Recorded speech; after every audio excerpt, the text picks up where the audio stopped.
இப்போ ஒரு ஒரு வீடியோ நம்ம ஒன்று ப்ளே பண்ண போகிறோம். பாருங்கள், இப்போ ஒரு சின்ன சாட்சி இருக்கு.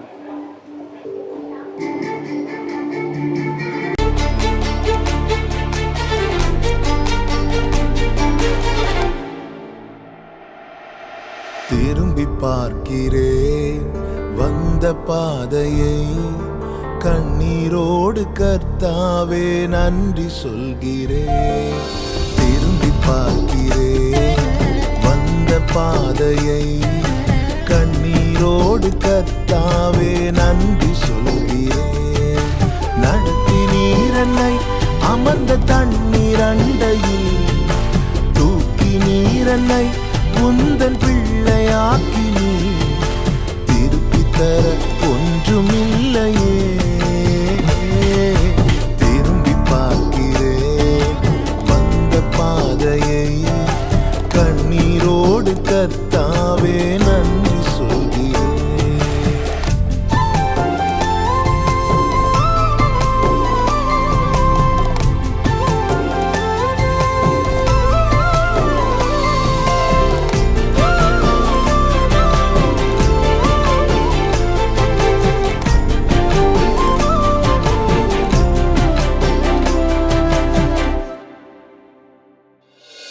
மாறாவின் கசப்பை என்னில் நீங்க செய்தீரே, மதுரமான வாழ்வை எனக்கு திருப்பி தந்தீரே. மாறாவின் கசப்பை என்னில் நீங்க செய்தீரே, மதுரமான வாழ்வை எனக்கு திருப்பி தந்தீரே. மகிழ்ச்சியினால் எந்த உள்ளம் நிரம்ப செய்தீரே, மகிழ்ச்சியினால் எந்த உள்ளம் நிரம்ப செய்தீரே. மகிமைப்படுத்துவே மகிமைப்படுத்துவே, ஜீவனுள்ள காலமெல்லாம் உம்மை உயர்த்துவே. மகிமைப்படுத்துவே மகிமைப்படுத்துவே, ஜீவனுள்ள காலமெல்லாம் உம்மை உயர்த்துவே. திரும்பி பார்க்கிறேன் வந்த பாதையை, கண்ணீரோடு கர்த்தாவே நன்றி சொல்கிறேன். திரும்பி பார்க்கிறேன் வந்த பாதையை, கண்ணீரோடு கர்த்தாவே நன்றி சொல்கிறேன்.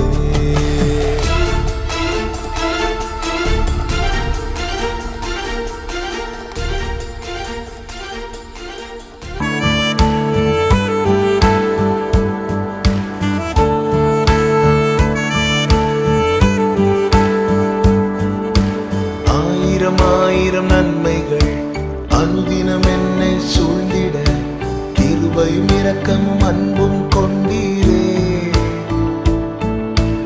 ஆயிரம் நன்மைகள் அனுதினம் என்னை சூழ்ந்திட, கிருபையும் இரக்கமும் அன்பும் கொண்டீரே.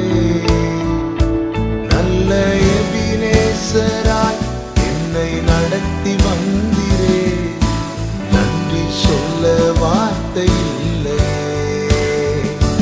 நல்ல எபினேசராய் என்னை நடத்தி வந்தீரே, நன்றி சொல்ல வார்த்தை இல்லை. ஆயிரம் நன்மைகள் அனுதினம் என்னை சூழ்ந்திட, கிருபையும் இரக்கமும் அன்பும் கொண்டீரே.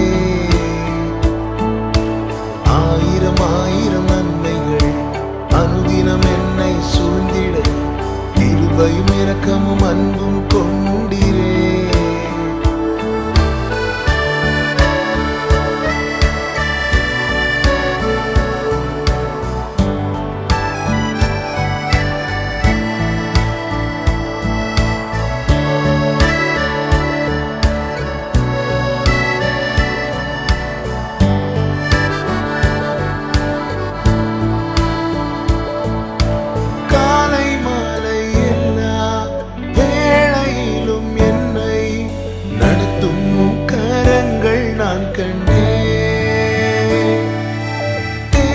பெருகும் போது சிக்கி தவித்திடாது உதவும் கரங்கள் நான் கண்டேன்.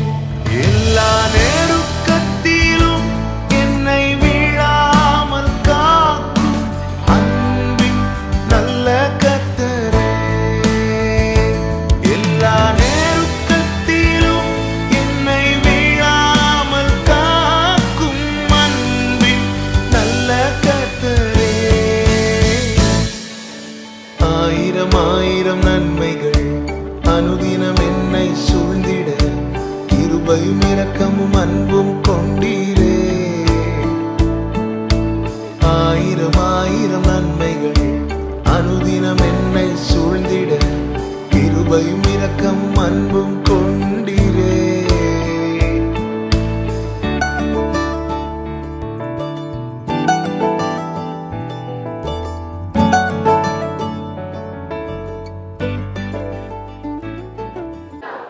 முந்தி வந்த பாதைகளை நினைக்கும் போது கர்த்தர் எவ்வளவு நல்லவர் என்பதை நம்ம யோசித்து பார்க்கிறோம். ஹல்லேலூயா.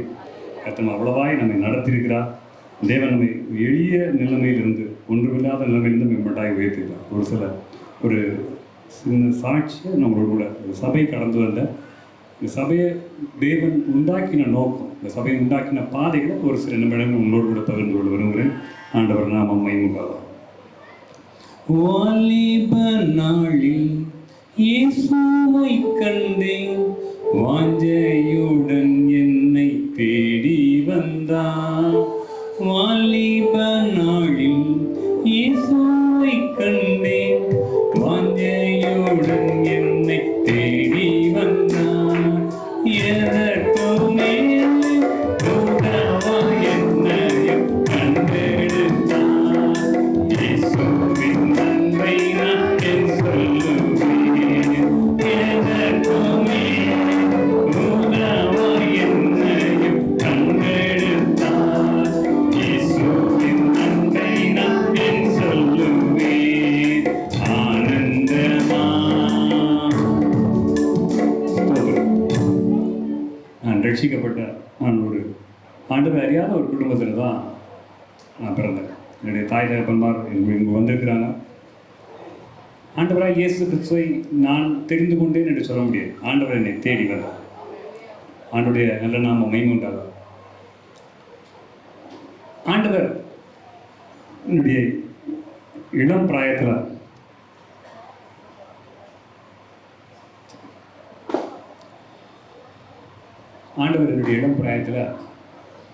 பாவத்திலும் வாலிப காலத்தில் உள்ள எல்லா விதமான பாவத்திலும் சிக்கியிருந்த என்னை ஆண்டவர் தேடி வந்தார். நான் ரொம்ப அதிகமாக நீட்டி முழக்க போகிறதில்ல, சில வார்த்தைகள் நான் முடிக்க விரும்புகிறேன். அப்பொழுது ஒரு நல்ல சபை எடுத்து ஆண்டவர் என்னை கொண்டு போய் விட்டார். நான் அதுக்காக ஆண்டவருக்கு நன்றி செலுத்துகிறேன். ஒரு சபைன்னா நான் குறைச்சி தான் சொல்ல முடியாது. அதை மேன்மையாக சொல்கிறது கூட அவ்வளவு மேன்மையாக உள்ள அது சபை. ஒரு சின்ன சபை தான். ஒரு அளவில் சொல்கிறேன். சபை கட்டிடம் என்பது ஒரு வாடகை கட்டடத்தில் ஒரு 10க்கு 10 அந்த கட்டடம் ஆரம்பிக்கும் போது மின்விளக்கு வசதி கூட இல்லாமல் ஆரம்பிக்கப்பட்ட ஒரு சின்ன ஒரு கூடுகை. சில வாலிபர்கள் மாத்திரம் அங்கே இருந்து ஜெபிப்பாங்க. எங்களுடைய அண்ணன் தான் சொல்லுவோம். பாஸ்டர் அப்படிலாம் எங்களை பழக்கம் இல்லை. அண்ணன் அண்ணாச்சி தான் அப்படி சொல்லுவோம். ஒரு நாள் அந்த கூடுகையும் அந்த வாலிபர்கள் அந்த சபையை பார்க்கும் பொழுது முதலாக நான் ரட்சிக்கப்படலை. அந்த சபைக்கு தான் உள்ள நுழைஞ்சு அவர்கள் எல்லாரும் நான் பார்க்கும்போது எனக்கு ஒரு ஆசை இருந்துச்சு. சார், இந்த மாதிரி இருந்தால் இப்படி ஒரு வாழ்க்கை வாழணும். அவங்களோட வாழ்க்கையை பார்க்கும் பொழுது, அவருடைய சாட்சிகளை கேட்கும்போது, இப்படி ஒரு வாழ்க்கை வாழ்ந்தால் என்ன நல்லாயிருக்கும். நம்முடைய வாழ்க்கை எவ்வளோ பாவமான வாழ்க்கையாக இருக்குது. அதாவது எப்படியாவது இவர்களோடு கூட நம்முடைய ஆண்டவர் அந்த கொண்டு வந்துடணும் அப்படிங்கிற ஒரு பெரிய வாஞ்சை இருந்தது. ஆனால் நம்மளாலாம் வாழ முடியுமா, நம்மளாலாம் அப்படிலாம் இருக்க முடியுமா அப்படிங்கிற ஒரு பெரிய கேள்வி இருந்தது. நான் ஒரு சபைனா எப்படி இருக்கணும்னா, நான் எப்பொழுதுமே நான் தான் விரும்புவேன். வெளியிலேருந்து ஒருத்தவங்க பார்த்தா இந்த சபையில் நான் ஒரு அங்கமாக மாறிட முடியாதா, இந்த மாதிரி வாழ்க்கை உங்களோட வாழ்க்கையை கவனிக்கும் பொழுது நானும் அந்த மாதிரி வாழ்க்கையை வாழ முடியாதா, இந்த ஒரு பரிசுத்தமான வாழ்க்கையை வாழ முடியாதா, ஒரு சந்தோஷமான வாழ்க்கையை வாழ முடியாதா அப்படிங்கிற ஒரு ஏக்கம் வெளியிலேருந்து உள்ளே பார்க்கும்போது தெரியும்.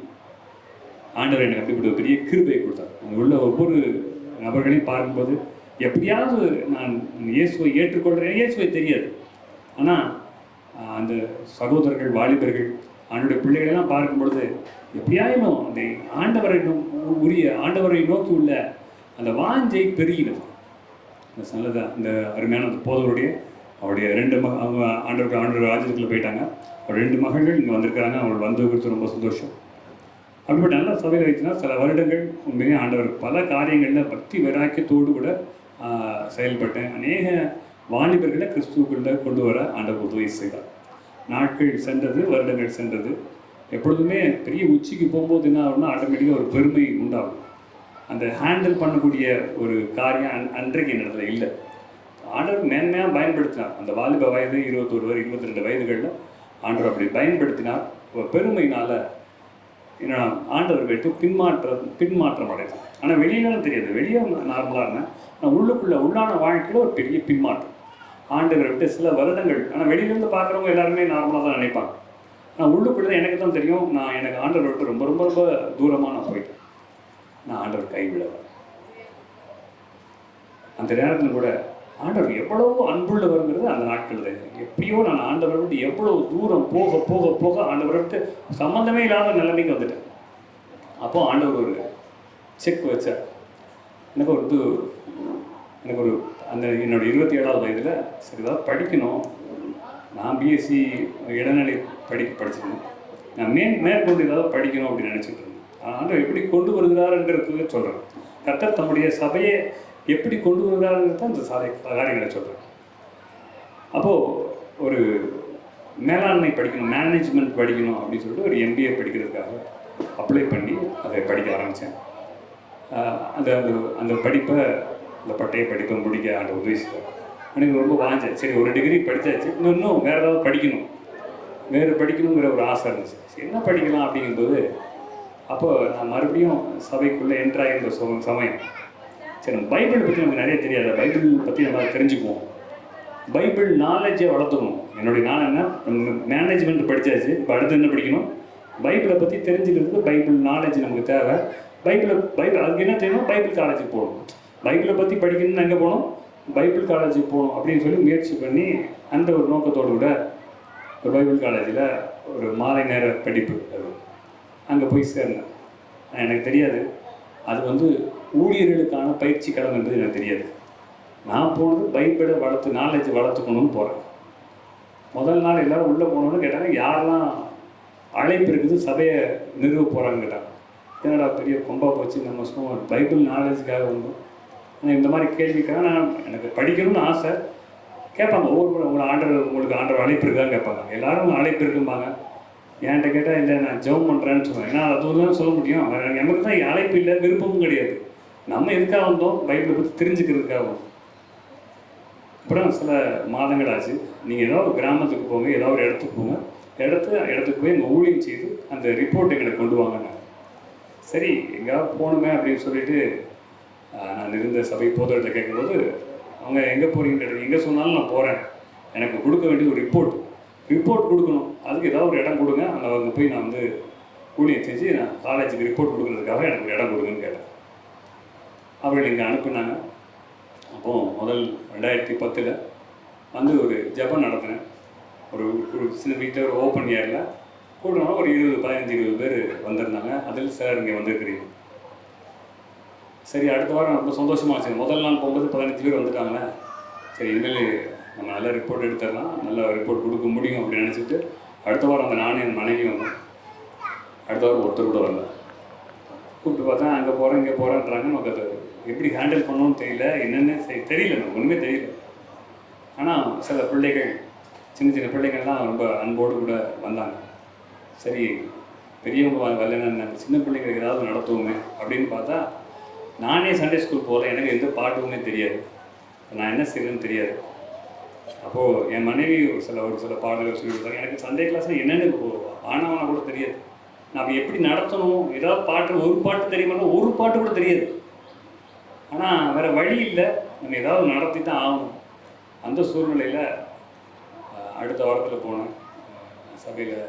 அப்படின்னு சாலமன் பாஸ்டர் வந்திருக்கிறாங்க. அவங்கள்ட்ட போய் கேட்டேன், எனக்கு ஏதாவது ஒரு பாட்டு சொல்லிக் கொடுங்க, அந்த ஊருக்கு போகிறேன், சின்ன பிள்ளைங்களாம் வர்றாங்க, ஏதாவது ஒரு பாட்டு சொல்லிக் கொடுங்க அப்படின்னு சொன்னாங்க. அவங்க ஜீசஸ் பவர் சூப்பர் பவர்னு ஒரு பாட்டு சொல்லி கொடுத்தாங்க. சரி அடுத்த நாள் இன்னொரு பாஸ்டர் இன்னொருத்தவங்க நீங்கள் ஏதாவது ஒரு பாட்டு சொல்லுங்கள். ஒவ்வொரு வார்த்தைனா இன்றைக்கி இருந்தது போல் யூடியூப்பில் அந்த பாடல்கள் எல்லாம் அன்றைக்கி கிடையாது. யார்கிட்டையாவது கேட்டு கற்றுக்கொண்டால் தான் உண்டு, இல்லை எங்கேயாவது சிடி ஏதாவது ஒன்றா உண்டு. சிடியில் இருக்கிற பாட்டு நமக்கு புரியாது, நமக்கு எளிமையாக இருக்கணும், நமக்கு டான்ஸ் வராது, ஒன்றும் வராது, சும்மா பாட்டு கை ஆக்ஷன் பண்ணணும், அவ்வளோதான். ஒவ்வொரு வாரமும் ஒவ்வொரு பாடலை சொல்லிக் கொடுக்க, அப்படியே அந்த ஊழியத்தை ஆண்டவர் கொஞ்சம் கொஞ்சமாக கொண்டு வந்தார். அடுத்து ஒவ்வொரு சண்டே ஸ்கூல் ஒவ்வொரு ஏரியாவிலையும் ஒவ்வொரு கிராமங்கள் அருகாமையில் உள்ள பல இடங்களில் ஆண்டவர் திறந்த வாசல் ஏற்படுத்தணும்.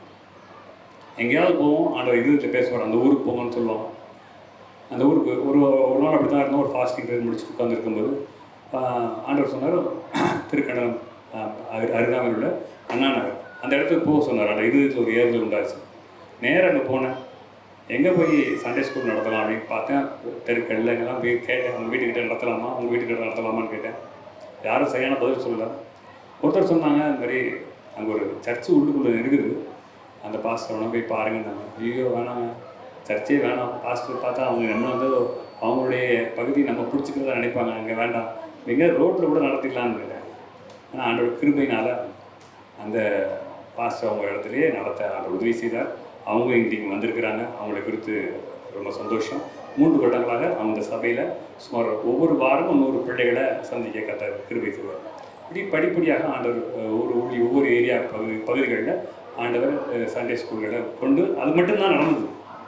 சபை ஊழியம் நடக்கலை, சண்டே ஸ்கூல் தான். அதுதான் வார வாரம் ஞாயிற்றுக்கிழமை வருவோம், வந்து சண்டே ஸ்கூல் நடத்திட்டு போயிடுவோம், அவ்வளோதான். அப்படி இருக்கிற வேலையில் 2016 வருஷம் ஒரு வீட்டு கூடுகையில் சகோதரி புஷ்பா அவங்க வந்துருக்குறாங்க. அவங்க வீட்டில் ஒரு சின்ன ஒரு பால்கனி, ஒரு சின்ன ஒரு என்ன சொல்கிறதுனா ஒரு 4 அடிக்கு 8 அடி சின்னதாக ஒரு பால்கனி. அந்த பால்கனியில் ஒரு 15-20 பேர் உட்கார முடியும். அப்படி ஒரு வருஷம் அவங்க வீட்டில் மாலை கூட்டம் நடந்தது. பிறகு சரி வெளியில் எங்கேயாவது நடத்துங்கன்னு சொன்னாங்க. வெளியில் எனக்கு ஐயோ வெளியில் இங்கே வீட்டு கூட்டம்னா பரவாயில்ல, ஆள் வந்தாலும் பிரச்சனை இல்லை, ஆள் வரலைனாலும் சரியில்லை, ஒன்றும் ப்ராப்ளம் கிடையாது. வெளியேன்னு போய் நம்ம வாடகை கொடுத்து ஒரு சபைன்னு ஆரம்பித்தா நம்மளால் நடத்த முடியுங்கிற நம்பிக்கை எனக்கு 1% கூட கிடையாது. அது நம்பிக்கையும் எனக்கு கிடையாது. சரி ட்ரை பண்ணுவோம், பார்ப்போம், அப்படி முடியாதுன்னு சொல்ல முடியாதுல்ல, நான் செய்ய முடியாது, சரி பார்ப்போம்னு சொன்னேன். ஸோ இயேசுக்குள்ள வந்துருக்குறாங்க. அவரோட சொன்னேன், இந்த மாதிரி ஏதாவது இடம் இருந்தால் பாருங்கன்னு சொன்னேன். அவருக்கு விட்டுருவார், சொல்ல மாட்டார் அப்படின்னு நினச்சேன். அடுத்த வாரமே இந்த இடம் இருக்குன்னு சொன்னாங்க. நீங்கள் இது ரொம்ப போச்சு. அப்புறம் அருமையான இந்த இப்போ இருக்கிற இடம் முன்னாடி ஸோ வேலாயுதம் அவங்களுடைய வீட்டில் அந்த முன்னாடி உள்ள கடை பகுதிகளில் நடத்துறதுக்கு இந்த படத்தை பார்த்தது போல் நடத்துறதுக்கு ஆண்டவர் உதவி செய்தார். சின்ன சின்ன ஆரம்பங்கள், சின்ன சின்ன காரியங்கள் ஆண்டவர் கொஞ்சம் கொஞ்சமாக கொண்டு வந்தார். 2022 வருஷம் ஒரு வாலிபர் கூட்டம் நடந்தது. பல வாலிபர்கள் வந்திருந்தாங்க. அப்போது நம்ம மத்தியில் ரிப்பன் கட் பண்ண ரோஸ்ரீனமா அவங்க வந்திருந்தாங்க. அவங்க கூட்டத்தெல்லாம் முடிச்சுட்டு அப்படி சாப்பிட்றதுக்கு அந்த வீட்டுக்குள்ளே வரும்போது பார்த்துட்டு என்கிட்ட சொன்னாங்க, இந்த இடத்துல இந்த பாதையை காமிச்சு சொன்னாங்க, அதில் நிறைய ஜனங்கள் உட்காரதும் நான் பார்க்குறேன். ஆண்டவர் இந்த இடத்துல ஒரு சபையை ஆண்டவர் வச்சுருக்கார், ஒரு சபை கட்ட, இங்கே தான் நீங்கள் கட்ட போகிறீங்கன்னா. அப்போ கட்டுற ஐடியாவே இல்லை எனக்கு. அது சரி ஓகே அப்படின்னு சரி கட்டினா பார்ப்போம்னு சொல்லிட்டு அதை நான் கண்டுக்கிறேன். 2024 ஒரு இடம் வாங்கணும்னு நினைக்கும்போது இவங்ககிட்ட கேட்குறதுக்கு ஒரு பயம். யாருக்கிட்டமே இடம் கொடுத்துருக்காங்க, முன்னாடி நமக்கு வேணுங்கிற வசதி கொடுத்துருக்காங்க. இப்போ பின்னாடி இடம் கேட்டாங்கன்னா இருக்கிறதும் போயிடக்கூடாது, சரி நம்ம அதை பற்றி கேட்கக்கூடாது, பேசக்கூடாதுன்னு அதை பற்றி கேட்கவே இல்லை. வெளியில் வேறு ஏதாவது இடம் கிடைக்குதா பார்க்கலாம், கொஞ்சம் ஒரு நாள் கொஞ்சம் தள்ளினாலும் இடம் வாங்குவோம், பின்னாட்களில் பணம் வரும்போது ஆண்டவர் சுத்தமாக கட்டுவோம் அப்படின்னு சொல்லி வெளியில் எல்லா அட்வான்ஸ் எல்லாம் கொடுக்குற வேலையில் எல்லாம் கொடுக்குற நேரத்தில் தடைபட்டு போச்சு. ஒரு சின்ன ஒரு அமௌண்ட்டு, அந்த அமௌண்ட் பேசுகிறதுல ஒத்து வராமல் அது தடைபட்டு போச்சு, அது கொடுக்காம நின்று போச்சு. சரி சபை நடக்க முடியல, வெளியில் ரோட்டில் இருக்கிற பாதுகாப்பற்ற சூழ்நிலையாக இருக்குது. பிள்ளைகள் வெளியே போனாலே ரோட் சைடில் ரொம்ப ஒரு பாதுகாப்பற்ற சூழ்நிலை. சரி இப்படி என்ன செய்யுது, ஏதாவது வெளியில் ஒரு இடம் பார்க்க வேண்டும் என்று நினைக்கிற வேலையில தான் ஒரு நாள் காலையில் வந்திருந்தேன். அந்த மேலே முன்னாடி இருந்த அந்த ஓடெல்லாம் ஒழுகுச்சு, தண்ணி வந்துச்சுன்னா பயங்கரமாக ஒழுகும். சரி ஒழுகுனா யாருமே உட்கார முடியாது, ஜபத்தை உட்கார முடியாது, அந்த சைடு ஃபுல்லாக ஒழுகும். அதை போய்ட்டு துடைக்கிறதே 1.5 மணி நேரம் ஆகும். எல்லா பொருளையும் வெளியே எடுத்து வைக்கணும், எல்லா பொருளையும் உள்ளே வைக்கணும். 10க்கு 10 தான் சர்ச்சு, சுற்றி இருக்க வேண்டாம் நடத்துகிற இடம். எடுத்து வைக்கிறதுக்கு 1 மணி நேரம் ஆகும், மறுபடியும் உள்ளே வைக்கிறதுக்கு எப்படி 1/2 மணி நேரம் ஆகும். தண்ணி ஃபுல்லாக ஆகிடுங்க, என்ன செய்யுது அப்படின்னு நினைக்கும். அவங்கள்ட்ட கேட்டேன், ஏதாவது ஒரு வாடகைக்கு ஏதாவது இடம் மாதிரி கிடச்சிதுன்னா ஒரு சின்ன ஒரு டென்ட்டு போட்டுக்கலாம், ஒரு கூடாரம் அமைச்சிக்கலாம், உங்களுக்கு தெரிஞ்சால் சொல்லுங்கள், எனக்கு தெரியாதுன்னு சொன்னாங்க. அப்போ அவங்க சொன்னாங்க, நம்ம இடமே இருக்குது, நீங்கள் உங்களுக்கு விருப்பம்னா நீங்கள் தாராளமாக நடத்தலாம். எங்கே இருக்குது இடமே இல்லைங்க. அதான் நீங்கள் ஃபுல்லாக பார்த்தீங்கன்னா இந்த மாதிரி பார்த்த ஃபுல்லாக செடி புதருமா இருக்கும். அப்படி உங்கள் இடம் இருக்குதுன்னே தெரியாது. எத்தனை 6-7 வருஷம் இங்கே வந்திருந்தா கூட இப்படி ஒரு இடம் இருக்குதுன்னு நமக்கு தெரியாது. அப்பொழுது காமிச்சாங்க, சந்தோஷத்தோடு காமிச்சாங்க. அப்போ எனக்கு அப்போ தான் ஒரு இருதயத்தில் ஆண்டவர் நினைவுபடுத்தினேன்.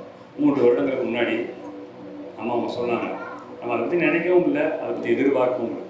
ஆனால் தேவன் எல்லாவற்றிலும் ஒரு பெரிய திட்டத்தை வச்சிருக்கார். அவனுடைய பெரிதான கிருபையினால் போன வருஷம் செப்டம்பர் மாதம் நம்மகிட்ட இருக்கிற பணம் கொஞ்சம் பணம் இருந்துச்சு. நம்மளோட தேவை இந்த கட்டடத்துக்கான முழு தேவையை பார்த்தா அதுக்கு ஒரு பெரிய தொகை. அவனோட பணம் இல்லை, ஆனால் ஆண்டவர் தெளிவாக சொன்னாங்க, இதில் நம்ம கட்ட போகிறோம். சரி ஒருவேளை கட்டி முடிக்க முடியும்னா பரவாயில்ல, சிமெண்டோடு இருந்தாலும் பரவாயில்ல, நம்ம இதை ஆராதிப்போம். ஆண்டவர் நமக்கு இதயத்தில் உறுதியாக பேசியிருக்கிறாங்க. அந்த தேவன் பேசினேன், ஆண்டவர் பேசினேன், அப்பா பேசினேன், ஒரு நிச்சயம் இருதயத்தில் இருந்துச்சு, வேறு எதுவும் இல்லை. ஒரு நிச்சயம் ஆண்டவர் பேச ஒரு இருதயத்தில் ஒரு பெரிய சமாதானம் இருந்துச்சு. எந்த நிலையில் இருந்தாலும் பரவாயில்ல, சிமெண்ட் போட்டால் கூட நம்ம என்ன செஞ்சுருவோம், இருக்கிறத வச்சு ஒரு துணியை கட்டியாவது நம்ம ஏதாவது ஒரு நிலையில் நம்ம ஆராதிப்போம். நம்மளால் பணம் வர வர எப்பொழுதுமே நம்மளோட சபையில் நமக்கு தெரியும், நம்ம வந்து எந்த ஒரு காரியத்துக்காக நினைச்சிருக்கல, இதுக்கு பணம் கொடுங்க அதுக்கு பணம் கொடுங்க அப்படின்னு சொல்கிறதில்ல, காணிக்கை எடுக்கிறது இல்லை. ஏன்னா நம்ம ஆண்டவராக கொடுக்கும்போது வாலண்டியராக கொடுக்கணும், தானாக முன்வந்து கொடுக்கணும், சந்தோஷத்தோடு கொடுக்கணும், உற்சாகமாக கொடுக்கணுன்றதே கர்த்தர் பிரியமாக இருக்கு. அதனால் ஒரு முறை கூட இது தரீங்களா, நீங்கள் எவ்வளோ தருவீங்க, நீங்கள் எல்லோரும் கொடுங்க சர்ச்சை கட்டணும் அப்படின்னு நம்ம ஒரு நாள் கூட கேட்டது. எதுக்கு சொல்கிறேன் அப்படின்னா, இதெல்லாம் நம்மளுடைய முயற்சியினால், ஏதோ தனிநபர் முயற்சினால இல்லை 4 பேருடைய முயற்சினால நடக்குது. அவனுடைய பெரிதான கிருபையினால் டிசம்பர் மாதம் வரைக்கும் முழு கட்டணமும் எழுந்து வர வரைக்கும் பணம் வந்து கொண்டே இருந்தது. யாராவது ஒருத்தர் கொடுப்பாங்க, யாராவது ஒருத்தங்க பணம் அனுப்புவாங்க, யாராவது ஒருத்தங்கிட்ட பணம் வரும், தொடர்ந்து நடக்கும். இம்மட்டாக நம்ம பார்க்குற இந்த காரியம் நான் நினச்சி கூட பார்க்கலாம். உண்மையிலே சொல்கிறேன், இதெல்லாம் நடக்கும், இப்படி ஒரு ஃபினிஷ் பண்ணி ஒரு பிரதிஷ்டை நடக்கும்னு நான் கணவர்கிட்ட எதிர்பார்க்குறேன்.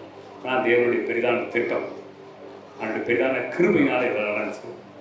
ஆண்டவர் நாமம் மகிமையுண்டாகும். இதற்கு ஒத்துழைத்த உதவி செய்த பலர் தான், பணம் மட்டும் இல்லை, எத்தனையோ காரியங்கள்.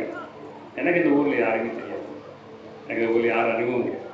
ஆனால் ஆண்டோடைய பெரிதான கிருபை என்னென்னா, யாரை கேட்டாலும் சரி அவர்களால் என்ன உதவி செய்ய முடியுமோ எனக்காக என்ன செய்வாங்க, சபைக்காக அவங்க செய்வாங்க. ஒவ்வொருவருடைய கணக்கு பலன் பெருகும்படி ஆண்டவர் செய்வாராக.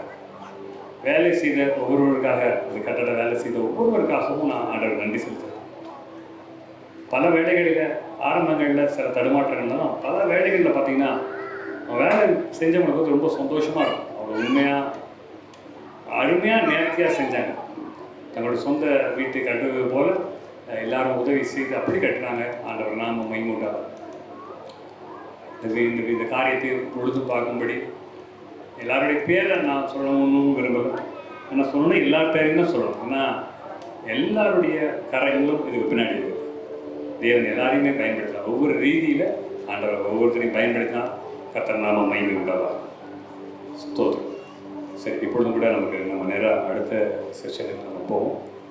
நமக்கு ஒரு குழந்தைகள், 2 குழந்தைகள் இருக்காங்க. நம்ம பிரதிஷ்டை செய்ய போகிறோம். சிறு குழந்தைகளும் ஆசிரியத்தை ஜெபித்து ஒரு பிரதிஷ்டை செய்ய போகிறோம். நம்ம மத்தியில் சகோதரர் சாலமன் அவர்கள் திருப்பூர்லேருந்து வந்திருக்கிறாங்க. அவர்கள் வந்தது குறித்து ரொம்ப சந்தோஷம். சபையாக கரங்களை தட்டி மறுபடியும் ஒரு முறையாக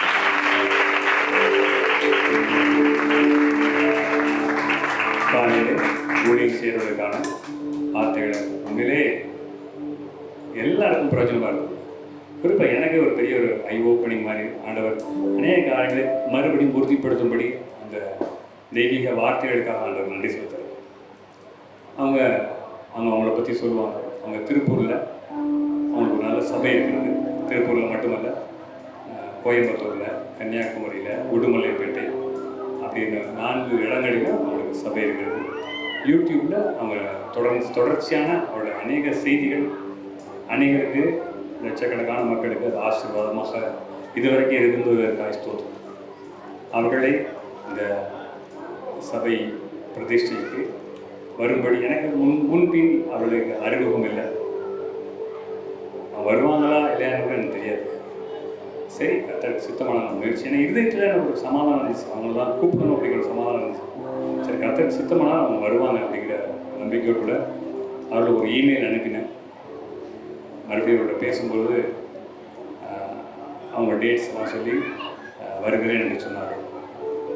அவர்களுக்கான ஏற்பாடு செய்யணும் அப்படின்னு பல காரியங்களை விசாரிக்கும் போது இதை நீங்கள் எதை பற்றியும் கவலைப்படாது. எனக்கு நான் எல்லாம் எனக்காக எதுவும் நீங்கள் ரிஸ்க் எடுக்க வேண்டாம், எல்லாம் நான் பார்த்துக்கொண்டு நீங்கள் உங்களுடைய காரியத்தை மட்டும் பாருங்கள், நான் கட்டாயம் வருகிறேன்னு சொன்னாங்க. அவள் வந்தது உண்மையிலே நிச்சயமாகவே நமக்கும் நம்முடைய சபைக்கும் ஒரு மிகுந்த ஒரு ஆசீர்வாதமான காரியம். அவர்கள் இந்த 2 குழந்தைகளையும் கூட பிரதிஷ்டை செய்யும்படி அவர்களை அழைக்கிறேன்.